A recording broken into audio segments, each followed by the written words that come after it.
جب مکہ سے مسلمان ہجرت کر کے مدینہ پہنچے تو یہ وہ وقت تھا جب رسول اکرم صلی اللہ علیہ وآلہ وسلم نے مدینہ میں اسلام کا نفاذ شروع کیا۔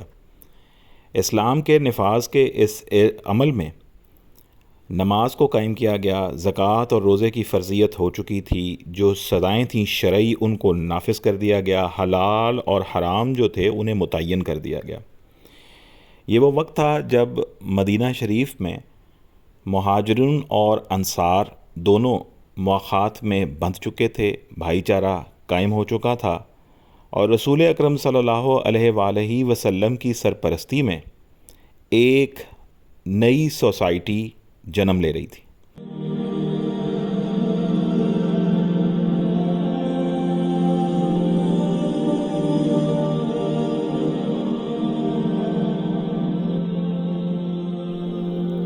جب مدینہ میں انصار اور مہاجرین رسول اکرم صلی اللہ علیہ وسلم کے پاس جمع ہوتے تو نمازوں کے اوقات آتے ہی وقت پر نماز ادا کر دی جاتی، لیکن نماز کے لیے بلانے کا کوئی طریقہ کار نہیں تھا۔ رسول اکرم صلی اللہ علیہ وآلہ وسلم نے اس پر اپنے صحابہ سے یہ پوچھا کہ ان کے نزدیک ان کی کیا رائے ہے کہ کیسے نماز کے لیے مسلمانوں کو بلایا جائے۔ کچھ نے مشورہ دیا کہ ہمیں باجا بجا کر مسلمانوں کو بلانا چاہیے، لیکن رسول اکرم صلی اللہ علیہ وآلہ وسلم نے اس کو پسند نہیں فرمایا اور فرمایا کہ یہ تو یہود کا طریقہ کار ہے۔ کچھ صحابہ کرام نے رائے دی کہ کیوں نہ گھنٹیاں بجا کر مسلمانوں کو نماز کے لیے بلایا جائے، لیکن رسول اکرم صلی اللہ علیہ وآلہ وسلم نے اس کو بھی ناپسند فرمایا اور فرمایا یہ نصارہ کا طریقہ ہے۔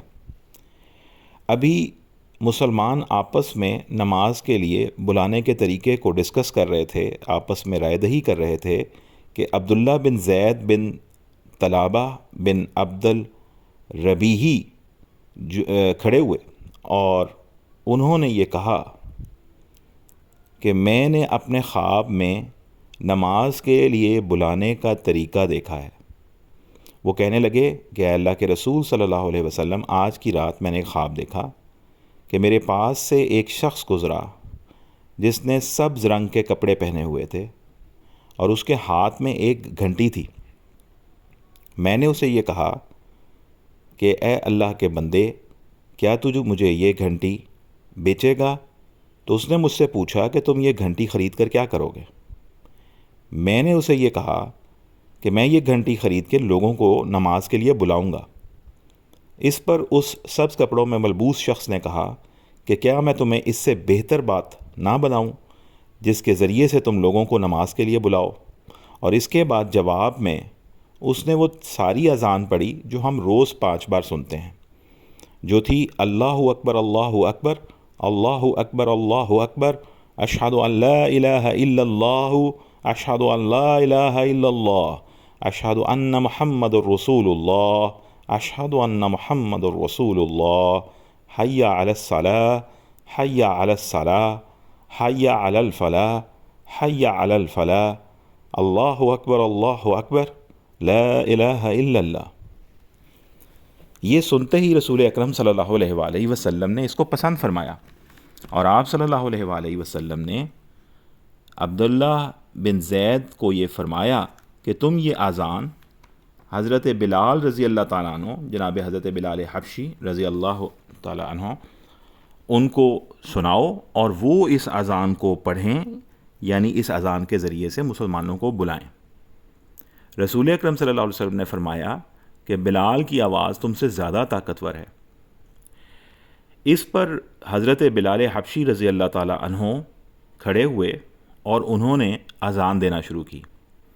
ادھر عمر بن الخطاب جو اپنے اس وقت گھر میں موجود تھے، انہوں نے اذان کے یہ الفاظ سنے تو فوراً اپنی چادر سیدھی کرتے وہ اپنے گھر سے باہر آئے اور جلدی جلدی رسول اکرم صلی اللہ علیہ وسلم کے پاس پہنچے، اور انہوں نے یہ عرض کی کہ اے اللہ کے رسول صلی اللہ علیہ وآلہ وسلم، یہ سچ آپ تک کس نے پہنچایا ہے؟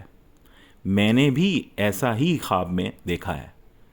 یہ سنتے ہی رسول اکرم صلی اللہ علیہ وسلم بہت خوش ہوئے اور انہوں نے فرمانے لگے کہ ساری تعریف اللہ کے لیے ہے اور ہم اللہ کے بڑے شکر گزار ہیں۔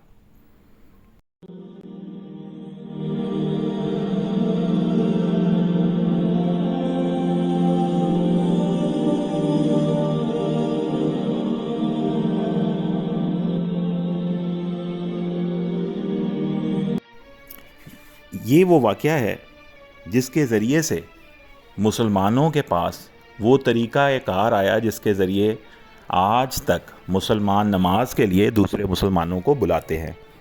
یہ ہماری اذان کا طریقہ کار ہے، ہماری اذان کہلاتی ہے، اور اپنے معنی میں بہت بڑے معنی رکھتی ہے۔ اذان کے معنی ہی ہے اللہ اکبر، اللہ اکبر، اللہ سب سے بڑا ہے، اللہ سب سے بڑا ہے۔ اشہد ان لا الہ الا اللہ، میں گواہی دیتا ہوں کہ اللہ ایک ہے اور اس کے سوا کوئی معبود نہیں۔ اشہد ان محمد رسول اللہ، اور میں گواہی دیتا ہوں کہ محمد اللہ کے رسول ہیں۔ حی علی الصلاۃ، آؤ نماز کی طرف آؤ۔ حی علی الفلاح، آؤ فلاح کی طرف آؤ۔ اللہ اکبر، اللہ اکبر، اللہ بڑا ہے، اللہ سب سے بڑا ہے۔ لا الہ الا اللہ، اور اللہ کے سوا کوئی معبود نہیں۔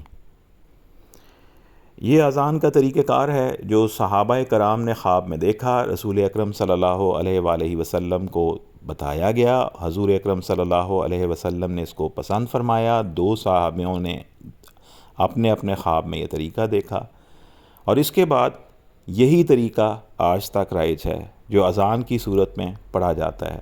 جناب بلال حبشی رضی اللہ تعالیٰ عنہ کی اپنی عظمت، جو ان کی ذات کی عظمت ہے وہ اپنی جگہ، لیکن ان کا تعارف مؤذن رسول صلی اللہ علیہ وسلم کے طور پر آج تک ہمارے دلوں، ہمارے قلوب اور ہماری روحوں میں بستا ہے۔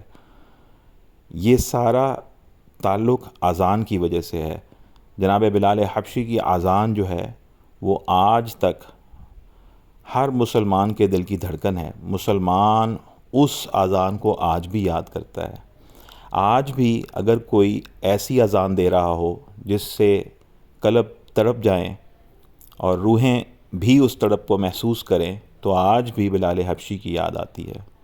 آج بھی رسول اکرم صلی اللہ علیہ وآلہ وسلم کے اس طریقے کی طرف نظر اور فکر ضرور جاتی ہے جس طریقے پہ انہوں نے اپنے صحابہ کرام سے مشورہ مانگا تھا کہ مسلمانوں کو نماز کے لیے بلانے کا کیا طریقہ ہوگا، اور اس شورا کے بعد صحابہ کرام نے جب اپنی رائے دی تو اس رائے میں سے جس رائے کو رسول اکرم صلی اللہ علیہ وسلم نے پسند فرمایا اور اس کو ایک طریقے کے طور پہ رائج کیا، اور وہ طریقہ جو آج بھی ہم تک پہنچا ہے اور آج بھی ہم اس طریقے سے جڑے مساجد میں اذان دیتے ہیں۔ یہ وہ طریقہ تھا جو مسجد نبوی میں، مدینہ شریف میں رسول اکرم صلی اللہ علیہ وآلہ وسلم نے جاری فرمایا تھا، اور یہ وہ تاریخ ہے جو اس کے پیچھے ہے۔ سلام ہو نبی اکرم صلی اللہ علیہ وآلہ وسلم پر اور ان کی آل پر اور ان کے اصحاب پر۔